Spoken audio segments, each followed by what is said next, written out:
नहीं नहीं इसको नहीं कहना, ये खाली है, खाली है। Il n'en reste plus qu'une poignée qui vit sur le lac Manchar.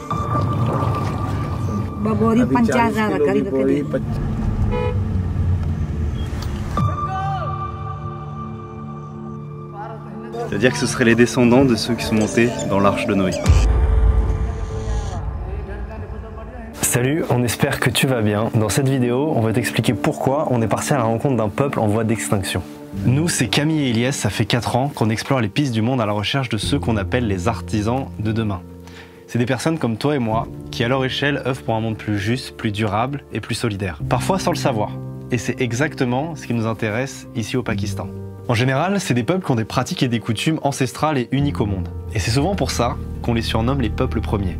Et l'histoire de celui qu'on va rencontrer remonte il y a plus de 5000 ans.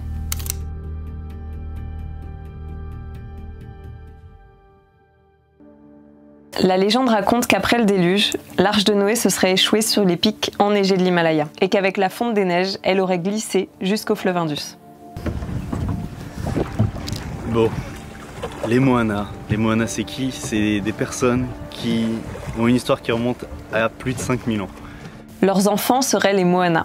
Ils vivent sur les mêmes embarcations depuis 5000 ans, transmettant un savoir-faire ancestral, une symbiose avec leur environnement, qui leur vaut le surnom des seigneurs de la mer. Je me souviens la première fois dont on a entendu parler de ce peuple, c'était fin 2019, on était dans le Balouchistan iranien et on faisait des recherches sur ces peuples ancestraux qui vivent sur l'eau.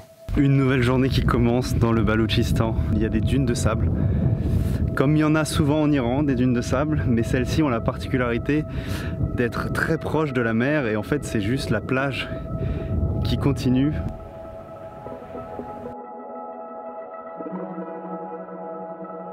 On s'est réveillé ce matin, on est arrivé de nuit au campement. La mer d'un côté, les montagnes de l'autre, les petits chameaux là-bas, c'est plutôt chouette. Là c'est nous. Et là c'est les voisins.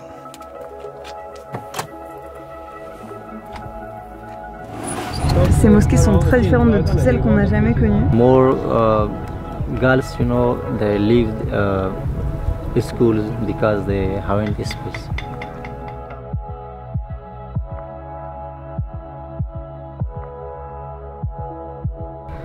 I send the peace message all the world, our area very safety.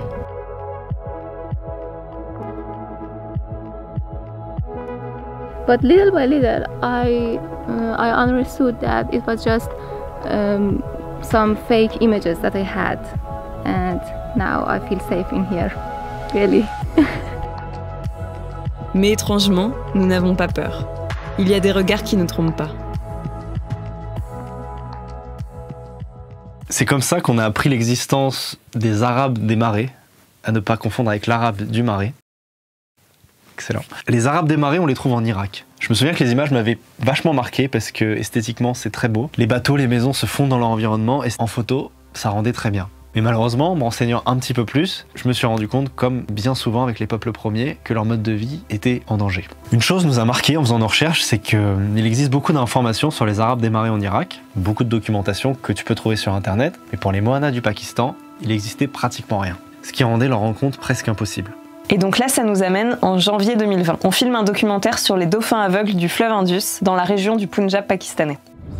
Les premières civilisations étaient là historiquement, mais vraiment les premières du monde qui ont peuplé ces berges pendant des centaines et des centaines d'années. Et maintenant ils font de l'agriculture, on est venu voir ça aujourd'hui. Historiquement, c'est la rivière qui a donné le nom au continent indien. Inde vient d'Indus. Et je crois qu'il y a pas mal de surprises qui nous réservent ici. Et là on vient d'atterrir dans un village.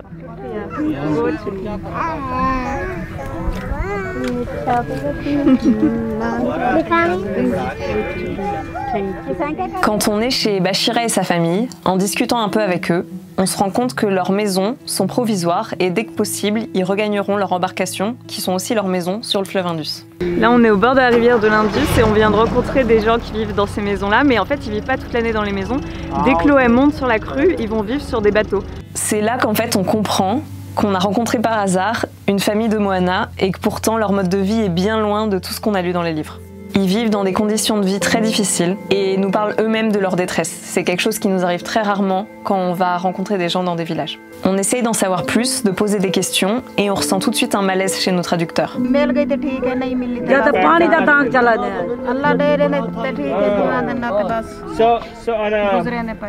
Ils nous poussent à partir rapidement et on comprend qu'il y a des enjeux derrière ce peuple qui doivent rester cachés.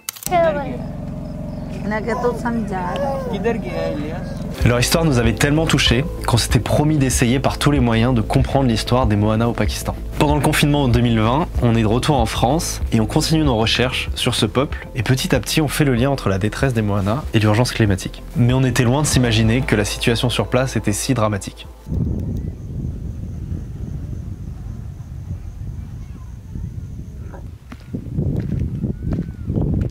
Tu vois ça? C'est un poisson parmi les dizaines qu'on peut voir qui flottent au bord du lac. Donc les Mohana aujourd'hui, ils peuvent plus la boire cette eau. Sinon ils attrapent des maladies. Il y a beaucoup d'enfants qui sont devenus aveugles à cause d'infections des yeux. Il y a de la tuberculose aussi à cause de la contamination de l'eau.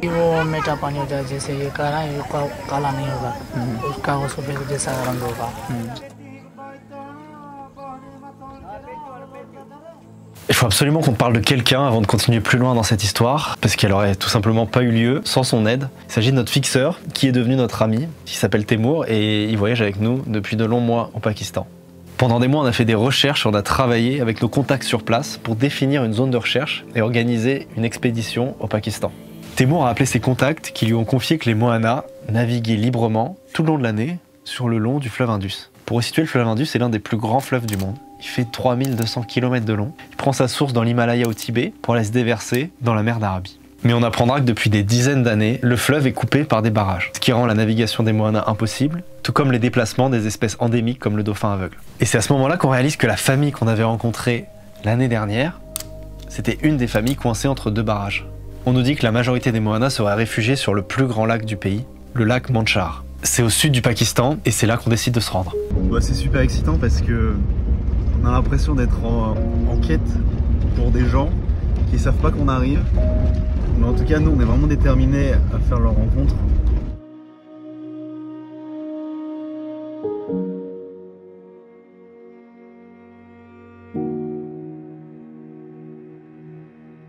Ce qu'on pensait d'eux est vrai, c'est un peuple millénaire. Ils ont des traditions qui font qu'ils peuvent vivre en osmose avec la nature. Mais aujourd'hui, les Mohana du lac Mandchar, ils sont sacrément en péril, ils sont très menacés.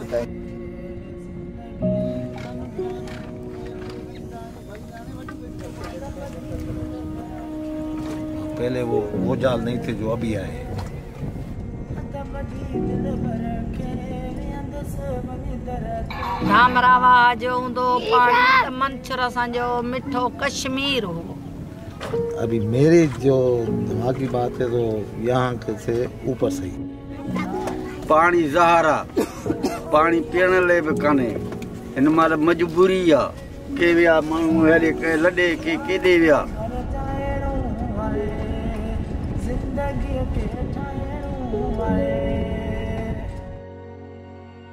Voyager dans la région du Sindh, ça implique d'être constamment surveillé par les services de renseignement. Now we are like far from that, so we don't need security. But if we need, we can like ask for one. Grâce à Temour, on a trouvé un terrain d'entente pour pas être suivi. Et c'est certainement dû au fait que ça fait plusieurs mois qu'on est dans la région. Ils se contenteront d'un compte-rendu de Temour tous les soirs. C'était très compliqué en termes de logistique d'atteindre cette zone du Pakistan. Mais aujourd'hui, on a cette opportunité qui est absolument incroyable. Ce qui se passe, c'est que la route est tellement étroite qu'on ne peut pas passer à deux véhicules. D'un côté, il y a le lac, et de l'autre, il y a le village. On demande aux gens de se pousser pour pouvoir passer. Le premier matin du repérage, Temour et Ilyes partent seuls. Je suis tombée malade avec de la fièvre, ce qui m'empêche d'être présente sur ce tournage qu'on a préparé depuis des mois. Camille, elle a eu 42 fièvres aujourd'hui. Je crois que tu as fait une grosse intoxication alimentaire. Et là, t'es à combien? Tu te rends compte que c'était la première fois de tout le séjour que je mangeais un samoussa. Là, je suis à 39.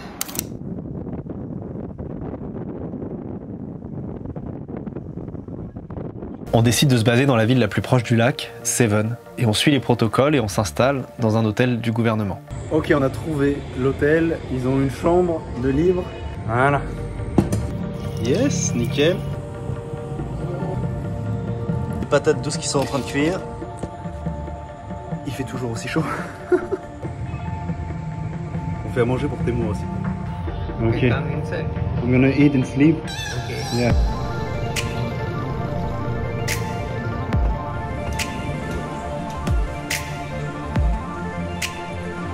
Mais notre quête est loin d'être terminée, parce que le lac il fait 350 km². Et à partir du moment où on met les pieds dans cette ville, on sait que notre temps est compté. Parce que les services de renseignement ne nous laisseront jamais passer plus d'une semaine au même endroit. La veille du premier jour du repérage, avec Temour, on prend des images satellites et on essaie de repérer sur le lac des formes qui pourraient ressembler à des villages flottants.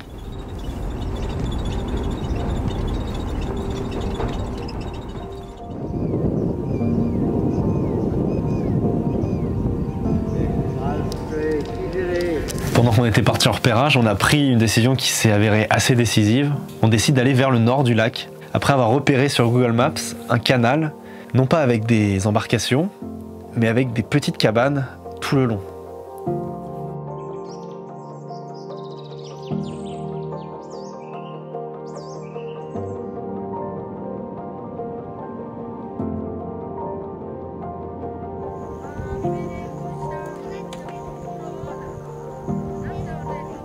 Pour les trouver, on a dû faire du repérage de terrain, on a dû patrouiller un petit peu les bords du lac en espérant les trouver.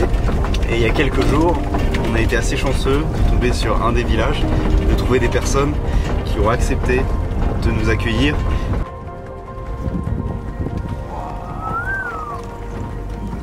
Et voilà, le plus grand lac du Pakistan.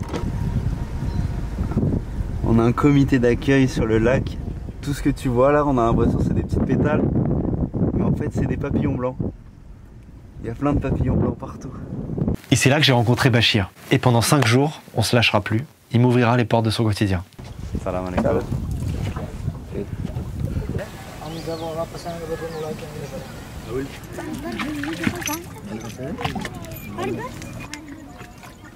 Prendre en photo l'intérieur d'une maison, c'est quelque chose quand même qui demande un accès assez exceptionnel. Et moi j'ai beaucoup de gratitude pour ce monsieur qui a accepté de nous faire confiance. Et sur ce bateau, il faut qu'il puisse accommoder 8 personnes. Alors ce qu'ils font, c'est que la partie supérieure qui est là, le toit, c'est là où tous les enfants dorment. Et ce qui est amusant, c'est qu'Abbas nous racontait que les enfants qui savent pas nager, ils les attachaient avec des cordes, parce que c'est assez courant que pendant la nuit, il y a un enfant qui roule et qui se retrouve dans l'eau.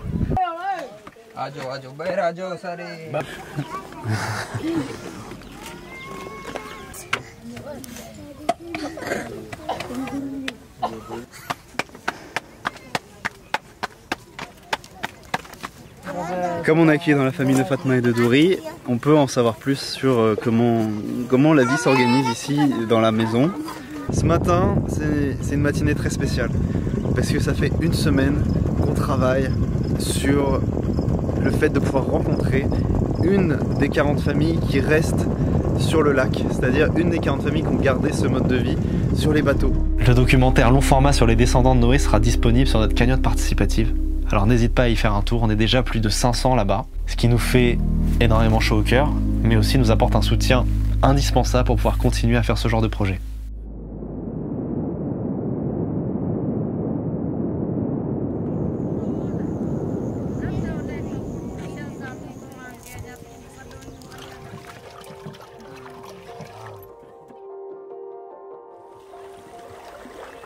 C'est l'histoire d'un peuple quelque part sur notre planète.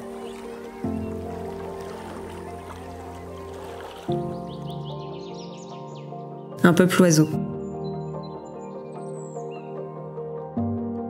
Seigneur de la mer qui occupe la rivière depuis 5000 ans.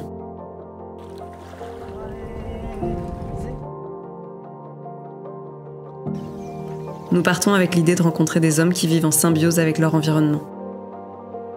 Des maîtres de l'eau et de la navigation, qui naissent et meurent sur le fleuve sacré de l'Indus.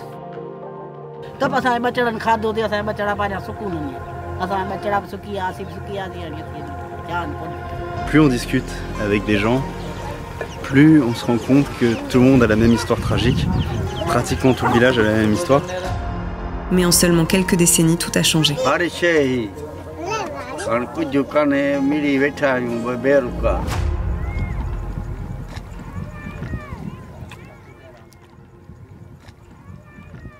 L'histoire des Moana, c'est l'histoire de notre planète. Une leçon de résilience, de sagesse et d'espoir quand pourtant tout semble perdu d'avance.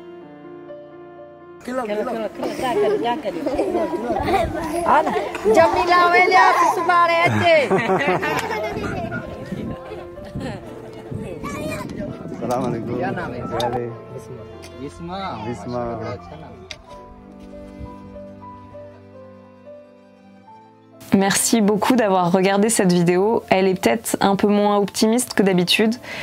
C'est pas notre habitude d'être si peu optimiste. Malheureusement, la situation des Moana aujourd'hui donne très peu d'espoir et c'était d'autant plus important pour nous de partager leur voix parce que on imagine que c'est la seule issue pour que le destin des Moana et de ce peuple change.